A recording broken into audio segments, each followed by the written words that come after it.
guys, welcome to my channel, Abby's Kitchen Vlogs.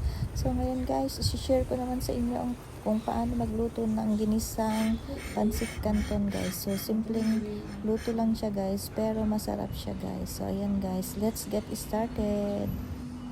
So dito guys, magluluto naman tayo ng pancit canton guys. So ito yung ating mga ingredients. May garlic tayo. Ayan, carrots. Yan, cabbage, yung atay ng manok, prawn, at saka yung ating fish cake. So, let's get started. Ito na nga yung ating kawali, guys. Tingnan na tayo ng mantika, guys. Yung ginamit kong mantika, nagprituhan ko ng chicken. Pwede na natin ilagay yung ating garlic. Mix lang natin, fry natin for a while, yung atay.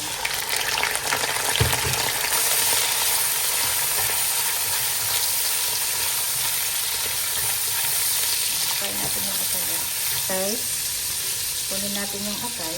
Set aside, hindi overcook yung atay guys. Kaya set aside muna natin. I-fry natin yung ating prawn at saka yung ating fish cake.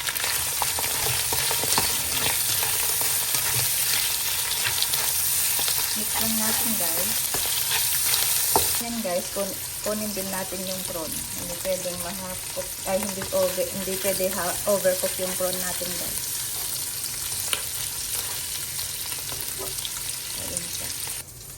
Ating guys, i-fry lang natin to, and then ilagay yung ating carrots. Mix lang natin siya. Ito yung ating cabbage. Mix lang natin. Ilagay tayo ng nor cube at oyster sauce. Mix lang natin ito guys. Haluin. Lagyan natin ng sabaw.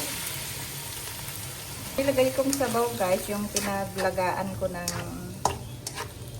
pork belly. So, ayan siya guys.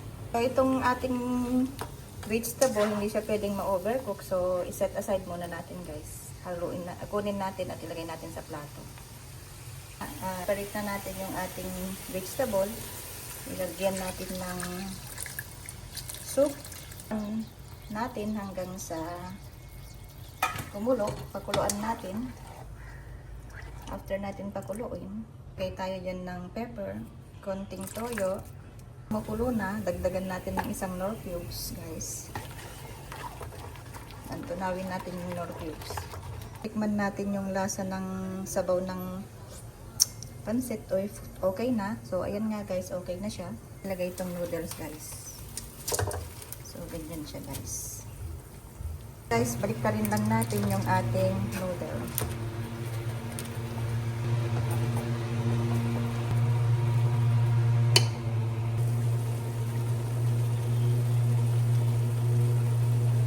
Pwede na natin nilagay yung ating fry na prawn at saka yung ating fry na atay ng manok guys. So mix lang natin yan. Takpan muna natin. And then, so yan na guys.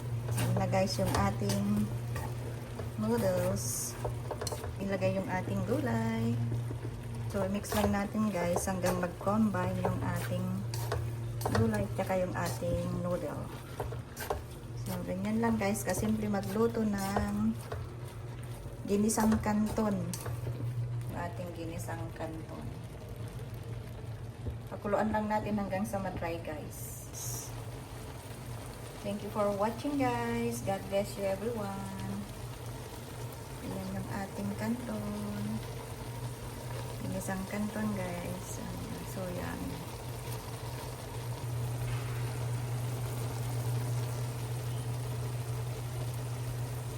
So, yan na nga guys. Luto na yung ating pancit canton.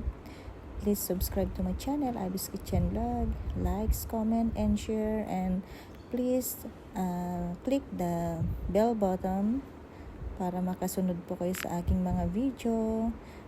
God bless.